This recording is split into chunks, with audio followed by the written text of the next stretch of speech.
सम्पूर्ण दर्शक महानुभावमा नमस्ते। म अर्जुन तामाङ। आज हामी ठमेल पर्यटन विकास परिषदको कार्यालयमा आइपुगेका छौँ। ठमेलको पर्यटन अहिले कस्तो छ तपाईहरु सम्पूर्णलाई थाहा छ।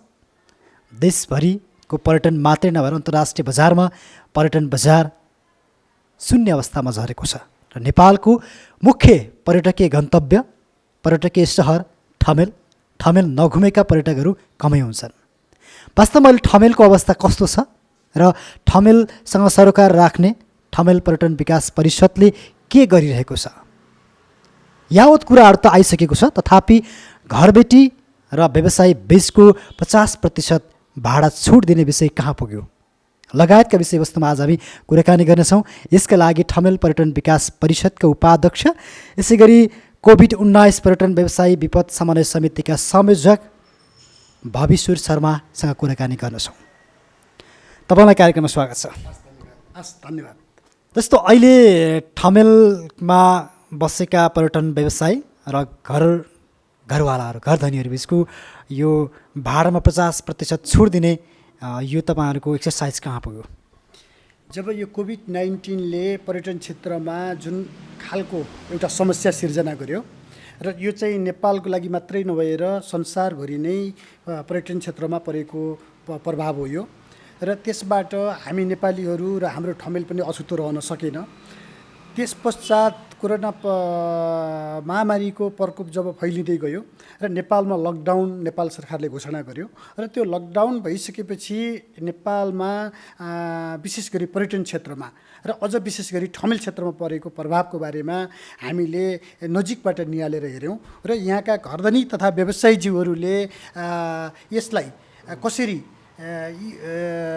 समन्वय गरेर सहजीकरण गरेर अगाडि बढ्दाखेरि राम्रो हुन्छ भनेर धेरै कुराहरू गर्नुभयो र यही सन्दर्भमा ठमेल टुरिज्म डेभलपमेन्ट काउन्सिल ठमेलका घरधनी तथा व्यवसायीहरूको छाता संस्था भएको हुनाले र उहाँहरूका समस्या र समाधानका पाटाहरू के हुन सक्छ भनेर सम्बन्धित निकायसँग छलफल गरेर घरधनी र व्यवसायीहरू हिजो जसरी नङ र मासुको सम्बन्ध कायम गरेर ठमेललाई पर्यटन क्षेत्रमा नै एउटा नमुना योग्य पर्यटकीय नगरीको रूपमा स्थापित गर्नुभएको थियो र यसलाई भोलि पनि यस्तै गरेर भोलि पनि अझ राम्रो ठमेल अझ यो ठमेललाई विकल्प नखोजिकन सम्पूर्ण व्यवसायी तथा घरधनीहरूले हाम्रो केन्द्रबिन्दु पर्यटन क्षेत्रको केन्द्रबिन्दु ठमेलै नै हो भन्ने सम्भावना कसरी बनाउन सकिन्छ भनेर हामीले विभिन्न सम्भावनाका कुराहरू अगाडि बढाइरहेका छौँ र यस अन्तर्गत ठमेल टुरिज्म डेभलपमेन्ट काउन्सिलले घरधनी र व्यवसायीहरूको भाडा समायोजनदेखि लिएर बैंकका किस्ताहरू बैंकको कर्जा मिना गर्नेदेखि लिएर ब्याजलाई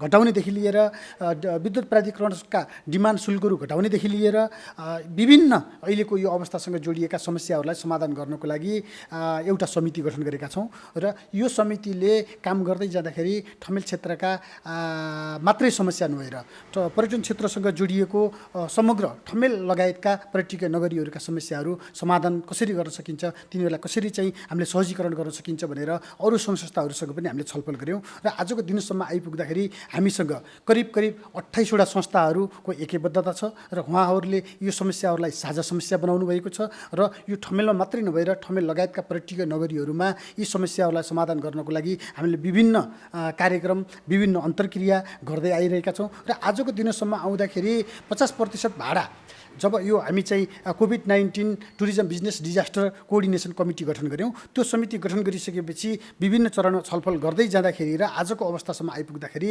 हामीहरूले घरधनी र व्यवसायीजीहरूलाई के भनेका छौँ भन्दाखेरि भाडामा बस्ने व्यवसायी घरधनी भएर हेरिदिनुहोस् र घरधनी चाहिँ भाडावाला भएर हेरिदिनुहोस् र तपाईँहरूले एकदम सौहार्दपूर्ण वातावरणमा एक अर्को आफ्नै ठाउँमा बसेर छलफल गर्नुहोस् र तपाईँको घरमा भएका लगानी व्यवसायीहरूले गरेका लगानी र घरधनीले हिजो तपाईँहरूसँग व्यवसायीहरूसँग लिएका भाडाका दर रेटहरू र वरिपरि अरूले पनि भाडाको कुन रेसियोमा लिनुभएको छ त्यो सबैलाई मध्यनजर गरेर 50% वरिपरि बसेर तपाईँहरूले समन्वय गरिदिनु भयो भने 1 वर्षसम्म व्यवसायीहरू तपाईँहरूको घरमा बसेर यो कोरोनाको महामारी कसरी अगाडि बढ्छ र यो कसरी कन्ट्रोल हुन्छ भनेर चाहिँ हेर्न सक्छन् र 1 वर्षमा यो कन्ट्रोल भएर हिजोकै अवस्थामा चाहिँ हाम्रो व्यवसायहरू फस्टाएर गयो भने फेरि व्यवसायीहरूले हिजोकै अवस्थामा चाहिँ घरधनीहरूलाई भाडा दिनुहुन्छ र घरधनीहरूले पनि हिजोकै अवस्थामा भाडा लिनुहुन्छ र 1 वर्षसम्म पनि यो महामारी कन्ट्रोल भएन र अझ वर्षभन्दा वर्ष सिचुएसन आउँदै गयो भने फेरि त्यतिखेर हामी घरधनी र व्यवसायीहरू नै बसेर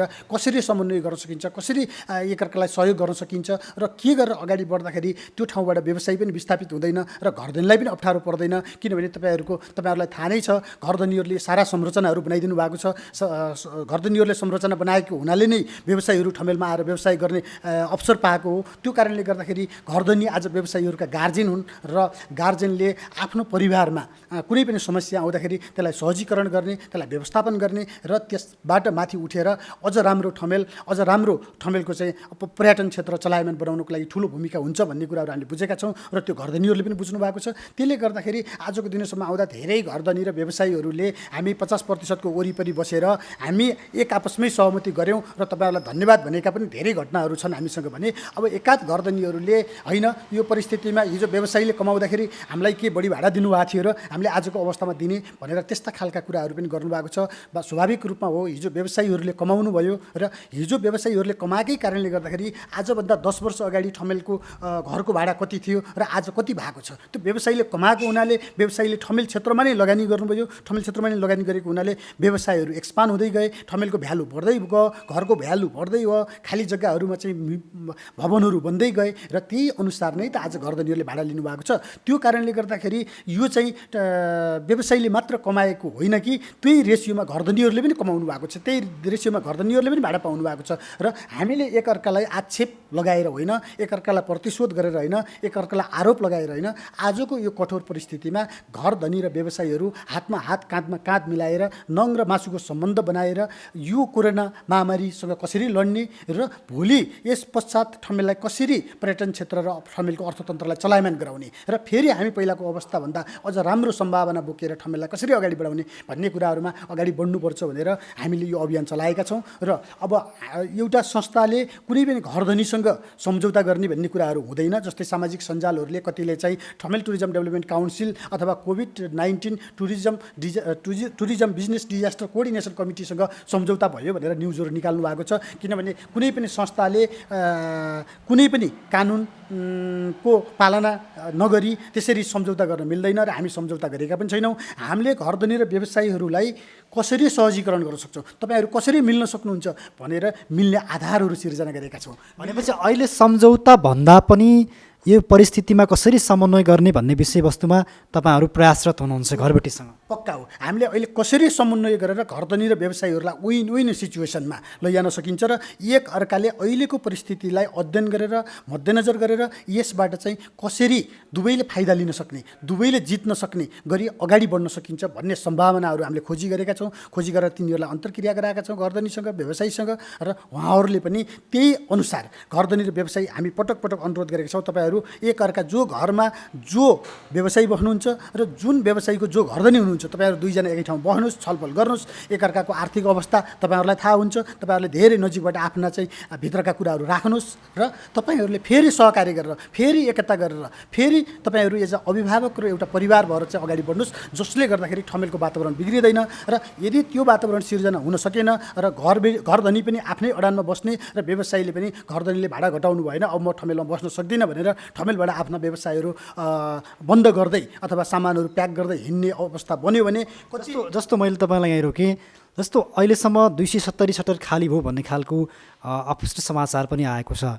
यो के हो खास? 270वटा सटर खाली भएकै हो, घरबेटीसँगको समन्वय नहुँदा अथवा तिर्न सक्ने अवस्था नभएरै हो कि के हो खास यो विषयमा? अब वास्तवमा भन्ने हो भने अहिलेसम्म 270वटा हामीले घर कोठाहरू खाली भएको भनेर भनेका छौँ। 270वटा कोठाभन्दा पनि अझ धेरै खाली भइसकेका छन्। किन खाली भइसकेका छन् भन्दाखेरि घरधनीले मेरो घर चाहिँ भाडामा लगाइरहेको छु भन्नुभएको छ, बाहिर व्यवसायीहरूले साँचो लगाइराख्नु भएको छ र कतै ट्राभल र टेकिङ अफिस त त्यो बाहिर साँचो पड्काइरहेको छ, तर चाहिँ भित्रबाट सामान व्यवसायीहरूले सारिसकेको अवस्था छ। त्यसले गर्दाखेरि यसको आज आधिकारिक र यकिन तथ्याङ्क आएकै छैन। तर हामीले मोटामोटी आँकडा निकाल्दाखेरि ट्रेकिङ अफिस, ट्राभल सबभन्दा बढी विस्थापित भएका छन्। त्यसपछि गएर चाहिँ तपाईँको पसलहरू भए, त्यसपछि रेस्टुरेन्ट होटलहरू गरेर समग्र रूपमा चाहिँ 270 को हाराहारीमा चाहिँ अहिलेसम्म ठमेलबाट विस्थापित भएको भन्ने चाहिँ हामीले बुझेका छौँ। हामीले निकालेको डाटा अनुसार यो चाहिँ अझ यो डाटाहरू बढेर गएको अवस्था छ भने त्यस्तै गरी फेरि अहिले जुन हामीले चाहिँ यो परिवेश तयार गरेका छौँ, जुन वातावरण तयार गरेका छौँ र घरधनी र व्यवसायीहरूलाई एकै ठाउँमा बसेर छलफल गर्ने वातावरण सिर्जना गरिदिएका छौँ, त्यो कारणले गर्दाखेरि धेरै घरधनी र व्यवसायीहरूमा पनि फेरि नयाँ सहमति भएर अहिलेको परिस्थिति अनुसार अब हामी कसरी जाने, भाडा कसरी मिलाउने र भोलिको लागि चाहिँ हामी कसरी तयार हुने भनेर चाहिँ नयाँ खालका सहमतिहरू पनि भएर अगाडि बढेका छन्। त्यसको लागि यो क्षेत्रमा छलफलकै क्रममा घर व्यवसायीसँग चाहिँ तपाईँहरूले अहिलेसम्म भएको सम्झौता 50% छोड दिने चाहिँ कति प्रतिशत पुग्यो त? कतिको सम्भावना त्यो 50%को पेरिफेरीमा? हामीले अस्तिसम्म प्रेस मिट गर्दासम्म निकालेको डाटा अनुसार हामीले त्यो प्रेस मिटको दिन पनि भनेका छौँ र अहिलेसम्म हामीसँग आएको डाटा अनुसार 350 भन्दा बढी व्यवसायी र घरधनी बिचमा नयाँ सहमति भइसकेको छ र योभन्दा धेरै डाटा बढेर गइसकेको छ। अहिले चाहिँ किनभने हामीसँग यकिन हामी पनि व्यस्त भएको कारणले डोर टु डोर जान सकिँदैन। कति अफिसहरू बन्द छन्, कति होटलहरू बन्द छन्, उहाँहरूले फोनबाट संवाद गर्नुभएको छ। कतिहरू उहाँ दुईजना बस्दाखेरि हामी त्यो इन्फर्मेसनै हामीसँग आएको हुँदैन। त्यसले गर्दाखेरि यो चाहिँ धेरैभन्दा धेरैमा चाहिँ सहमति भएर आजको दिनमा अगाडि बढेको छ र हामीसँग एक्चुअल डाटाहरू आएको छैन। अहिले मोटामोटी हामीले चाहिँ निकालेको डाटा अनुसार 350वटा व्यवसायी र घरधनीको बिचमा नयाँ सहमति भएको छ। हिजो मात्र मैले धेरैजना व्यवसायीहरूलाई सोद्धाखेरि मेरो घरबेटीहरू एकदम पोजिटिभ हुनुहुन्छ, उहाँहरूले तपाईँ हुनु भएन भने भोलि हामीलाई पनि अप्ठ्यारो पर्छ, हामी मिलेरै जानुपर्छ भनेर चाहिँ भन्नुभएको छ भनेर धेरै व्यवसायी साथीहरूले भन्नुभएको छ। यो एकदम सकारात्मक हो र तपाईँहरूले पनि सामाजिक सञ्जालबाट चाहिँ देखिराख्नु भएको छ, सुनिराख्नु भएको छ। धेरै घरधनीहरूले ठमेल अहिले बचाउनुपर्छ, व्यवसायी र घरधनी हामी मिल्नुपर्छ र अहिलेको अवस्थामा चाहिँ हामीले ठमेल बचाउन सकेनौँ भने भोलि गलत तत्त्व ठमेलभित्र प्रवेश हुन्छ। त्यसले गर्दाखेरि ठमेलको अस्तित्व समाप्त हुन सक्छ भनेर चाहिँ धेरै कुराहरू गर्नुभएको छ। त्यसले गर्दाखेरि हामीभन्दा धेरै बौद्धिक घरधनीहरू हुनुहुन्छ ठमेलमा। किनभने हामी आएको छोटो समय भयो, हामी आएको 20-25 वर्ष ठमेलमा भयो भने उहाँहरू त यहीँ जन्मिनु भयो, यहीँ हुर्किनु भयो र हिजो पुरै खेत भएको ठमेललाई आज यत्रो सहरको रूपमा विस्तार गर्नलाई उहाँहरूको ठुलो योगदान छ। त्यसले गर्दाखेरि हामीले भन्दा बढी महत्त्व घरधनीहरूले बुझ्नु भएको छ र यसमा चाहिँ उहाँहरूले पोजिटिभ भूमिका खेल्नुहुन्छ र पोजिटिभ हिसाबले नै व्यवसायीहरूलाई सहयोग गर्नुहुन्छ भन्ने हाम्रो बुझाइ हो। जस्तो अहिले ठमेल वरपर यो क्षेत्रमा कति व्यवसायी छन् र कति घरधनी छन्, त्यो तथ्याङ्क यो तपाईँको ठमेल पर्यटन विकास परिषदमा केही छ तथ्याङ्क? हामीले यसभन्दा पहिला ठमेल टुरिज्म डेभलपमेन्ट काउन्सिलले आफ्नो छाता संस्था बनाएको सानो ठमेल थियो। यो अहिले यो स्थापना भएको पनि करिब 28 वर्ष भयो। 28 वर्ष अगाडि जुन ठमेल थियो त्यही ठमेललाई हामीले चाहिँ यो ठमेल टुरिज्म डेभलपमेन्ट काउन्सिलको घरधनी र व्यवसायीहरूको छाता संस्था बनाएका थियौँ। आज ठमेल धेरै ठुलो भइसकेको छ, एक्सपान्ड भइसकेको छ र तपाईँहरूले देखिराख्नु भएको छ। हिजोको दिनमा पकनाजोलमा पुरै रेसिडेन्ट एरिया थियो, कालधारा रेसिडेन्ट एरिया थियो, धोबीचौर रेसिडेन्ट एरिया थियो भने आज हिजोको ठमेल जस्तो त्यो एरियामा पनि ठमेल एक्सपान्ड भएर गएको छ र त्यहाँ पनि पुरै पर्यटकीय बजारको विस्तार भएको छ। त्यसले गर्दाखेरि यी समग्र ठमेल, पुरानो ठमेल, अहिले एक्सपान्ड भएको ठमेल, कालधारा, पकनाजोल, धोबीचौर लगायत नरदेवीतिर पनि यस चाहिँ विस्तार भइसकेको छ र यो समग्र एरियालाई चाहिँ अहिले हामीले मोटामोटी डाटा निकाल्दाखेरि अहिलेको परिवेशमा भएका संयन्त्रहरू युज गरेर हामीले डाटा निकाल्दाखेरि करिब 10,000 को हाराहारीमा व्यवसायीहरू हुनुहुन्छ र 2,200 को हाराहारीमा चाहिँ घरधनीहरू हुनुहुन्छ।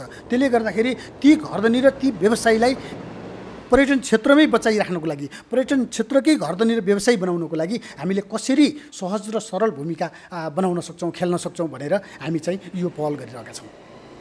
जस्तो अब यो त भयो घरबेटी र व्यवसायी बिचको एउटा भाडामा सम्झौता गर्ने तपाईँहरूको महत्त्वपूर्ण र विशेष मुद्दा भयो यो कोरोनाको बिचमा, लकडाउनको बिचमा।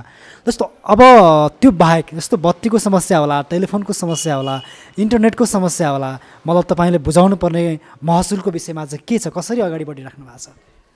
मैले अगाडि पनि भने यहाँलाई, किनभने घरधनीहरूले यहाँ चाहिँ जुन घरहरू बनाउनु भएको छ त्यो बनाउँदाखेरि करोडौँ रुपियाँ लोन लिनुभएको छ। व्यवसायीहरूले जुन व्यवसाय गर्नुभएको छ त्यो व्यवसाय गर्दा करोडौँ रुपियाँ लोन लिनुभएको छ। हिजो आफ्नो बिजनेस एक्सपान्ड भएको अवस्था, ठमेल एक्सपान्ड भएको अवस्था, यो सबैलाई मध्यनजर गर्दै लामो अनुभव भएका व्यवसायीहरूले र लामो अनुभव भएका घरधनीहरूले आफ्ना खाली भएका जग्गाहरूमा घरधनीहरूले घर बनाउँदै जानुभयो र व्यवसायीहरूले व्यवसाय एक्सपान्ड गर्दै जानुभयो, बढाउँदै जानुभयो र सरकारले पनि भिजिट वर्ष 2020 घोषणा गरिदियो र भिजिट वर्ष 2020लाई सफल बनाउनलाई प्राइभेट सेक्टरदेखि लिएर गभर्मेन्टका विभिन्न निकायहरू क्रियाशील रहे र हामीले पर्यटन वर्ष भिजिट वर्ष 2020 को तयारी गर्दै गर्दाखेरि भिजिट वर्ष 2020 सुरु गर्न नपाउँदै यो कोरोनाको प्रकोपले हामीहरूलाई चाहिँ छिया र थिलो बनायो। यो अवस्थामा घर बालको मात्रै समस्या होइन पर्यटन सेक्टरमा, यो अवस्थामा हामीसँग बैंक लोनका कुराहरू छन्, हिजो बैंकलाई हामीले तिरेका ब्याज दरका कुराहरू छन् र विद्युत प्राधिकरणमा हिजो हाम्रो व्यवसायको माग अनुसार हामीले दिएको निवेदनका आधारमा उहाँहरूले जुन स्वीकृत लोडमा एउटा डिमान्ड चार्ज लगाएर सम्झौता गर्नुभएको थियो र हिजो व्यवसाय चलेको अवस्थामा व्यवसायीहरूले ती शुल्कहरू तिर्दै आएको अवस्था थियो र आज चाहिँ 4 महिनासम्म हाम्रा व्यवसायहरू सबै लक छन् र यहाँ कोही पनि घरधनी तथा व्यवसायीहरूले आफ्ना घरहरू खोलेको अवस्था छैन। यस्तो अवस्थामा पनि हामीले विद्युत प्राधिकरणलाई त्यो डिमान्ड शुल्क बापत डिमान्ड शुल्क बुझाउनु परेको छ। त्यस्तै बैंकलाई हिजो बिजनेस चलेको अवस्थामा कमिटमेन्ट गरेर लिएका लोन र त्यतिखेर तिरेका किस्ताका आधारमा अहिले पनि त्यही रेसियोमा किस्ता र ब्याज हामीले तिर्नुपर्ने अवस्था छ र बैंकले फोन गरिरहेको अवस्था छ। त्यसले गर्दाखेरि आजको अवस्थामा चाहिँ हामीले विद्युत प्राधिकरण भयो, ब्याङ्किङ सेक्टर भयो, त्यसपछि गएर टेलिकमका कुराहरू छन्। हिजो हामीले विभिन्न कम्पनीहरूसँग टेलिकम लगायतका विभिन्न प्राइभेट कम्पनीहरूसँग हामीलाई चाहिने इन्टरनेट सेवा केबलका कुराहरूमा चाहिँ जोडेर विभिन्न सम्झौताहरू गरेका छौँ हामीले र ती सम्झौताहरू अनुसार हामीले शुल्कहरू पनि तिर्दै आएका छौँ। तर आजको दिनमा हामीले कसैलाई पनि 1 रुपियाँ पनि व्यवसायी तथा घरधनीहरूले आर्जन नगरेको हुनाले तिर्न सक्ने अवस्था छैन र यो समग्र क्षेत्रलाई घरधनी र व्यवसायीहरूको हकित र पर्यटन क्षेत्रलाई चाहिँ बचाइराख्नको लागि, ठमेल क्षेत्रलाई बचाइराख्नको लागि के गरेर हामी अगाडि बढ्न सक्छौँ भनेर उहाँहरूसँग पनि हामीले छलफल गरिरहेका छौँ र अब अर्थ मन्त्रालयमा पर्यटन क्षेत्रसँग सम्बद्ध विभिन्न सङ्घ संस्थाहरूले एउटा ड्राफ्ट बनाएर बुझाइ पनि सक्नु भएको छ।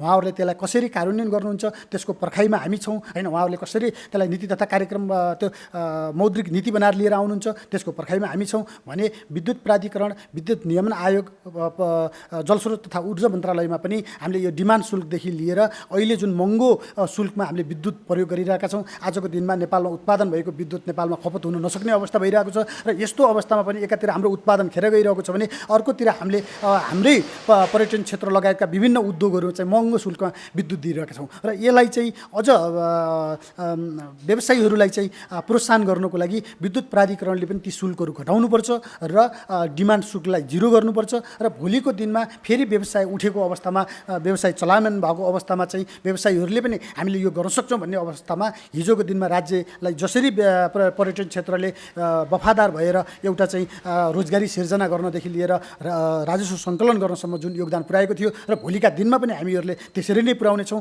र अहिलेको अवस्थामा बचाइराख्नको लागि चाहे ब्याङ्किङ सेक्टरबाट होस्, चाहे अर्थ मन्त्रालयबाट होस्, चाहे विद्युत प्राधिकरण होस्, सबै सेक्टरबाट जोसँग जे चिजहरू चाहिँ सहकार्य हुन सक्छन् र जुनले त्यसलाई समन्वय गर्न सक्छ र यो अवस्थामा चाहिँ हामी सबै मिलेर सबैलाई सहयोग गरेर अगाडि बढ्नुको विकल्प छैन भनेर हामीले यी अभियानहरू लगेका छौँ। सम्बन्धित ठाउँमा हामीले यस्ता आवाजहरू उठाइरहेका छौँ। जस्तो मैले अलिकति इन्ट्रेस्टिङ कुरा उठाउन खोजेँ, ठमेल अत्यन्तै महँगो छ भन्ने जनमानसमा र ठमेल भनेको चाहिँ सर्वसाधारणको लागि नभएर विदेशीहरूको लागि र डलर खेतीका लागि पनि भन्ने गरिन्छ होइन। यद्यपि ठमेलमा यो भाडाको कुराहरू उठिरहँदाखेरि अब कतिले लाखौँको पेरिफेरीमा सानो सटो पनि पर्छ भनिरहेको अवस्थामा के छ वास्तवमै यो लाखौँ पर्ने नै हो, यो लाखौँ रुपियाँ पर्ने नै हो, 1 लाखै पर्ने हो अथवा 50,000 पर्ने हो, यो भाडा कस्तो हो, के हो यो विषयमा यसको एउटा तर्जुमा, एउटा नीति, एउटा नियम अलिकति यसलाई कम्प्रोमाइज गर्न सक्ने बेला पनि होला नि। अब यो परिषदले कसरी चाल्छ यो विषयमा? परिषद भनेको ठमेलका घरधनी तथा व्यवसायीहरूको छाता संस्था हो। यसले घरधनी र व्यवसायीहरूका समस्याहरू पहिचान गर्ने र सम्बन्धित निकायमा लगेर तिनीहरूलाई कार्यान्वयन गराउनको लागि प्रेसर क्रिएट गर्ने संस्था हो। यो कुनै पनि आधिकारिक नेपाल गभर्मेन्टको निर्णय गर्न सक्ने र अधिकार सम्पन्न संस्था होइन। त्यसले गर्दाखेरि हामीले गरेका कुराहरू के हुन् भन्दाखेरि अहिले कम्पेरिटिभली अरू क्षेत्रको भन्दा ठमेल क्षेत्रको भाडा महँगो छ। त्यो महँगो भाडा बनाएको पनि व्यवसायीले नै हो, किनभने व्यवसायीहरूले त्यो चाहिँ माग नभएको भए घरधनीहरूले घर घर बनाउँदैनथे र यहाँका घरहरू चाहिँ महँगो भाडामा व्यवसायीहरूले लिँदैनथे र त्यो चाहिँ मागका आधारमा डिमान्ड र सप्लाईका आधारमा चाहिँ यो हिजोको अवस्थामा चलिरहेको हो र यसमा कसैले पनि नेपाल सरकारले पनि कुनै नियम बनाएको छैन र अरू सम्बन्धित निकायले पनि कुनै नियम बनाएको छैन। स्वतस्फूर्त रूपमा व्यवसायी र घरधनीले व्यवसायीलाई कति आवश्यक छ र घरधनीलाई कति आवश्यक छ त्यसका आधारमा यी भाडाका निर्णयहरू भएका हुन्। आजको दिनमा आउँदाखेरि स्वाभाविक रूपमा अरू ठाउँहरूको भन्दा महँगो भाडा ठमेलमा छ र दोस्रो पाटो के हो भन्दाखेरि कोरोना कन्ट्रोल भइसकेपछि कोरोना प्रकोपको महामारीलाई चाहिँ एउटा लेभलमा गएर यो चाहिँ रोकथाम भइसकेपछि अरू क्षेत्रहरू चलायमान हुन सक्छन् तर पर्यटन क्षेत्र चलायमान हुनलाई अर्को समय लाग्छ। किन लाग्छ भन्दाखेरि हामी त विदेशीमा निर्भर छौँ र नेपालमा चाहिँ आन्तरिक पर्यटकहरू एकदमै कम हुनुहुन्छ र उहाँहरूलाई पनि भोलि हामीले प्रोत्साहन गरेर विभिन्न प्याकेजहरू ल्याउनुपर्छ, उहाँहरूलाई पनि हामीले यहाँ प्रमोट गर्नुपर्छ, उहाँहरूलाई पनि परिचालन गर्नुपर्छ, त्यसमा दुविधा छैन। तर आजको दिनमा हामीले हेर्दाखेरि नेपालको पर्यटन क्षेत्रमा आन्तरिक पर्यटक एकदमै कम हुनुहुन्छ र हामी बाहिरी पर्यटकमा निर्भर पर्ने भएको हुनाले बाहिरी पर्यटक आउनको लागि आज नेपालमा जे समस्या छ विदेशमा पनि त्यही समस्या छ। अहिले बनेका विभिन्न कुराहरू त्यसले गर्दाखेरि त्यसबाट माथि उठिसकेपछि बल्ल मान्छे चाहिँ घुम्न रमाउन बाहिर जाउँ भनेर भनिदियो त्यो अवस्था सिर्जना हुनको लागि पनि टाइम लाग्छ। दोस्रो कुरा तेस्रो कुरा चाहिँ नेपालमा भएका कूटनीतिक नियोगहरूले नेपाल घुम्नको लागि कोरोनाबाट र अरू कुराहरूबाट सुरक्षित छ भनेर ट्राभल एडभाइजरीमा चाहिँ सूचना हालिदिइसकेपछि बल्ल उहाँहरू चाहिँ अब नेपाल सेफ छ है हामी नेपाल जाउँ भनेर भन्नुहुन्छ। हामीले मात्र नेपालमा पर्यटकहरूलाई ल्याउँ भनेर फरेनरहरूलाई ल्याउनको लागि फरेन कन्ट्रीका मानिसहरूलाई ल्याउनको लागि सम्भव छैन। ती धेरै कुराहरूसँग जोडिएको छ र हाम्रो जस्तो देश होइन उहाँहरूको देशले उहाँहरूलाई नेपाल घुम्न जानको लागि चाहिँ अनुमति दिनुपर्छ। यदि अनुमति नलिकन उहाँहरू चाहिँ जबरजस्ती नेपाल आउनुभयो भने त्यो गभर्मेन्टबाट पाउने सेवा सुविधाहरू उहाँहरूले पाउनु हुँदैन। यी सबै कुराहरू कम्प्लिट गरेर मानसिक रूपमा चाहिँ नेपाल घुम्नको लागि उहाँहरू तयार हुनको लागि करिब 1 वर्षदेखि 6 महिना टाइम लाग्न सक्छ। त्यसले गर्दाखेरि अहिलेको परिवेशमा चाहिँ हामीले एकअर्कालाई सहयोग गरेर कम्तीमा 1 वर्ष चाहिँ हामी ठमेलबाट कोही पनि विस्थापित नहुने र अब कोरोना पछाडि ठमेललाई कसरी चलायमान बनाउने भनेर चाहिँ एक भएर जानुपर्छ भन्ने हाम्रो अभियान हो। घरधनीको नाममा भए तापनि व्यवसायीको नाममा भए तापनि त्यसलाई चाहिँ जिरो गराउनुपर्छ र विद्युतको महसुलमा चाहिँ घटाउनुपर्छ भनेर हामी ती कुराहरू गरेका छौँ। त्यसले घरधनीहरूलाई पनि राहत मिल्छ र अर्को चाहिँ इन्टरनेटका कुराहरू छन्। इन्टरनेटमा पनि त्यस्तै अवस्थाहरू छ र हामीले त्यो इन्टरनेट शुल्कहरूमा पनि मिना गराउन सक्यौँ भने त्यसले व्यवसायीलाई पनि राहत मिल्छ, घरधनीलाई पनि राहत मिल्छ र अहिलेको अवस्थामा घरधनी व्यवसाय फुट्ने होइन, घरधनी व्यवसाय अझ एक भएर अहिलेको अवस्थालाई कसरी समस्या समाधान गर्न सकिन्छ र भोलि ठमेललाई अझ राम्रो चलायमान कसरी बनाउन सकिन्छ र व्यवसायी र घरधनी दुवैले अझ धेरै फाइदा कसरी लिन सकिन्छ भनेर एकअर्कामा चाहिँ मिलेर जानुपर्छ भन्ने नै हाम्रो अभियान हो। त्यसले गर्दाखेरि घरधनीहरू अहिलेसम्म मैले हेर्दा धेरै सकारात्मक देख्छु तर सबैलाई एउटै बास्केटमा हालेर हामीले हेर्न हुँदैन। ठमेलमा साना साना घर पनि छन् र कतिले थोरै भाडा उठाउनु भएको छ भने कुनै घरमा लामो समयसम्म व्यवसायीहरू बस्नु भएको छ र उहाँहरूको नङ्ग्र मासुको आफ्नो परिवारभन्दा पनि अझ गाढा सम्बन्ध छ। त्यसले गर्दाखेरि भाडा पनि त्यति महँगो छैन।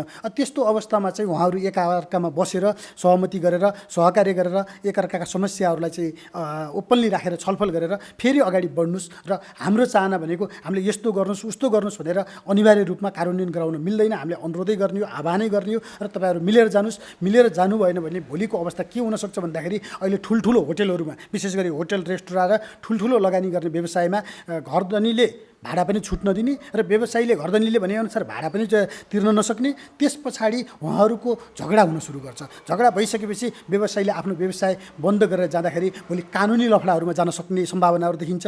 अनि कानुनी लफडामा गइसकेपछि उहाँहरूमा अझ अहिले भएको सम्बन्ध बिग्रिँदै जान्छ र भोलि वर्षौँसम्म मुद्दा लड्ने अवस्था सिर्जना हुन्छ। त्यसबाट न घरधनीले फाइदा लिन सक्नुहुन्छ न व्यवसायीले फाइदा लिन सक्नुहुन्छ। त्यसले गर्दाखेरि अहिले बेलामै हामीले सोच्यौँ भने र अहिले भएका समस्याहरू एकअर्कालाई भनेर समाधान गऱ्यौँ भने भोलि त हामीले अझ सहज अझ राम्रो वातावरण सिर्जना गरेर अगाडि बढ्न सक्छौँ र ठमेलमा यस्तो राम्रो घरधनी र व्यवसायीहरूको बिचमा सम्बन्ध सुधार भएको छ भनेर अरूले पनि यसलाई उदाहरणको रूपमा लिन सक्छन् र अरू पर्यटकीय नगरीहरूले पनि यसलाई चाहिँ अनुकरण गर्न सक्छन् भनेर चाहिँ हामीले विशेष गरी हामीसँग जोडिएका घरधनीहरूलाई विशेष अनुरोध गरेका छौँ। र यसमा आजको दिनसम्म आउँदाखेरि हामी सफल छौँ। किन सफल छौँ भन्दाखेरि हामीले 100% त कुनै पनि कुरा लागू हुँदैन र करिब घरधनी र व्यवसायीहरूको बिचमा चाहिँ सुमधुर सम्बन्ध कायम भएको छ। उहाँहरूले छलफल गर्न सुरु गर्नुभएको छ। एकअर्कामा बसेर हाम्रा समस्या हामीले नै समाधान गर्ने हो भनेर भन्नुभएको छ र हाम्रा अन्तर्क्रिया कार्यक्रममा आउँदाखेरि पनि उहाँहरूले अझ हामीले सोच्न नसकेका कुराहरू राम्रा कुराहरूको सल्लाह सुझाव दिनुभएको छ। त्यसले गर्दाखेरि यो चाहिँ पोजिटिभ भएर जान्छ, यो राम्रो सन्देश दिन्छ अहिले र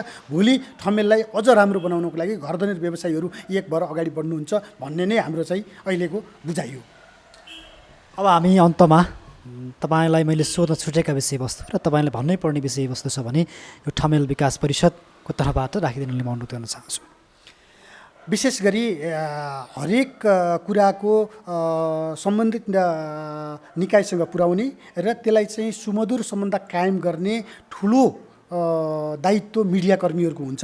त्यसले गर्दाखेरि अहिले जुन केही मिडियाहरूले हामीसँग सहकार्य नगरिकन केही न्युजहरू चाहिँ प्रवाह गर्नुभएको छ। अब त्यो उहाँहरूले कोसँग सम्पर्क गरेर गर्नुभयो, जुन घर धनी र ठमेल टुरिज्म डेभलपमेन्ट काउन्सिलको बिचमा सम्झौता भयो रे, यस्तो भयो रे भनेर भन्नुभएको छ। हामी पटक पटक भनेका छौँ वास्तवमा त्यो चाहिँ गलत हो। वास्तवमा त्यो गलत हो, किनभने सम्झौता भनेको घर धनी र व्यवसायीको बिचमा हुने हो। जुन घरमा जो व्यवसायी बस्नुहुन्छ र जुन व्यवसायीको जो घरधनी हुनुहुन्छ उहाँहरू दुईजनाको बिचमा हुने सम्झौता हो। ठमेल टुरिज्म डेभलपमेन्ट काउन्सिल लगायतका अहिले टुरिज्मसँग सम्बद्ध जति सङ्घ संस्थाहरूले हामीले सँगसँगै काम गरेका छौँ र एउटा अभियान चलाएका छौँ। हामीले त्यो वातावरण बनाइदिने हो, हामीले उहाँहरूलाई नबुझेका कुराहरू बुझाइदिने हो र भोलि तपाईँहरूले यदि आज सहमति गर्नुभयो भने भोलि पर्यटन क्षेत्र यस्तो हुन्छ है र अहिलेको अस्तित्व ठमेल लगायतका पर्यटकीय नगरीको अस्तित्व समाप्त हुनसक्छ। त्यहाँ चाहिँ अराजक शक्तिहरूले चाहिँ प्रवेश गर्दाखेरि हाम्रा अस्तित्वहरू, हाम्रो व्यावसायिक अस्तित्वहरू सबै समाप्त हुनसक्छ। त्यसले गर्दाखेरि आजको दिनमा तपाईँहरू बिलेर जानुपर्छ। तपाईँहरू यो आधारमा मिल्नुभयो भने दुवैजनाले जित्नुहुन्छ, कसैले पनि हार्नुहुन्न र व्यवसायी र घरबेटीमा अझ सुमधुर सम्बन्ध हुन्छ भनेर चाहिँ हामीले यो अभियान चलाएको। त्यसलाई पोजिटिभली घरधनीलाई पनि राम्रोसँग बुझाउने गरी र कसैलाई पनि बाइपास नगरिकन यहाँहरू जस्ता मिडियाकर्मीहरूले त्यो समाचार सम्प्रेषण गरिदिनको लागि म ठमेल टुरिज्म डेभलपमेन्ट काउन्सिलको उपाध्यक्ष र यो कोभिड-19 टुरिज्म बिजनेस डिजास्टर कोअर्डिनेसन कमिटीको संयोजकको हिसाबले विनम्र अनुरोध गर्न चाहन्छु। हस्, धन्यवाद। हस्, धन्यवाद। आज हामीले ठमेल पर्यटन विकास परिषदमा को कार्यालयमा ठमेलको पर्यटकीय गतिविधि र व्यवसाय र घरभाडा घरबेटी बिचको सम्बन्धलाई 50%मा कसरी ल्याउने भन्ने विषयवस्तुमा कुराकानी गऱ्यौँ। ठमेल पर्यटन विकास परिषदका उपाध्यक्ष साथै उहाँ कोभिड-19 पर्यटन व्यवसाय विपद समन्वय समितिका संयोजक हुनुहुन्छ भविश्वर शर्मासँग आजको संवाद म यहीँ टुङ्ग्याउन चाहन्छु। यतिन्जेल कार्यक्रम हेरेर साथ दिनुहुने सम्पूर्णलाई विशेष धन्यवाद दिन्छु। हवस् त, नमस्ते।